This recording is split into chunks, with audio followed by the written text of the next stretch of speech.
This is an ABC News special report. Now reporting, George Stephanopoulos. And we are coming on the air right now with the breaking news that the pioneering musician Prince has died at the age of 57.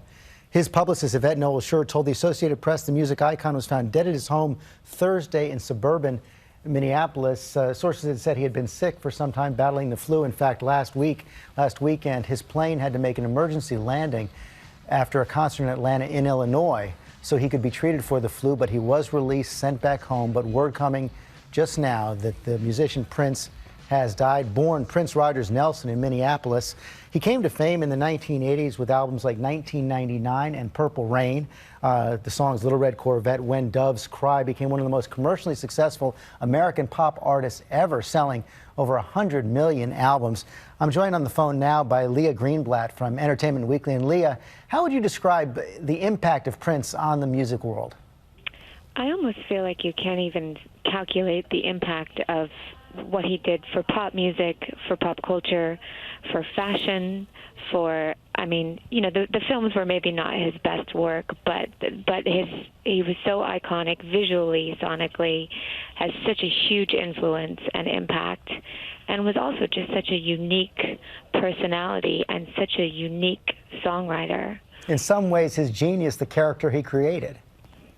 Absolutely, yes. I mean, I think, and he lived inside that his whole life, you know. I mean, I think he really was living as an artist right up until the end. Joined also by Kate Coyne of People magazine. And as I said, Kate, we had heard that he'd been sick battling the flu, but this still comes as a surprise. Oh, it absolutely does. I mean, I just don't think anybody was prepared, especially even after the incidents of last week, when what we were told was, well, he just had the flu and he's okay now. I don't think anybody's mind went to this as a possibility. It's absolutely stunning news. He was not known to have been battling any sort of serious illness. He's certainly essentially a young man.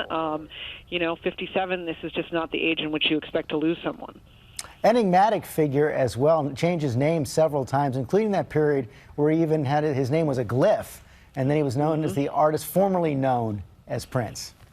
Yeah, I think that really speaks to the fact that, as you said, George, you know, he created something of a character for himself. I mean, although Prince was actually his given name, the persona of Prince and no last name had a sort of element of mystery built into it, and that served him quite well because he was a very private person. He didn't share much about his personal life, and that entire episode in which he was fighting against a record contract that he felt enslaved him, and he changed his name to a symbol, and then you know, went as the artist formerly known as.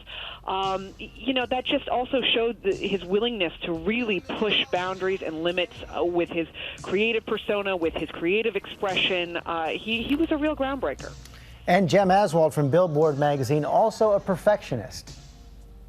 Unquestionably. I mean, there are multiple versions of a lot of his songs floating around on bootlegs, you know, but at the same time, he often worked very quickly. You know, the engineer, Susan Rogers, who worked with him on When Doves Cry, she said the tapes never left the desk. I mean, the song was done in a matter of hours. And, you know, you also hear about things like there were more synthesizers on it and there was a bass part, but he didn't like it, so he took it out. He worked incredibly quickly and incredibly thoroughly. I mean, he was, you know, he was an artist in the truest sense. Jem Aswald, thanks very much again.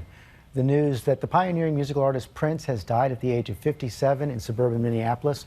We're going to have much more tonight on World News Tonight. You can follow this anytime at abcnews.com. I'm George Stephanopoulos in New York. Have a good day.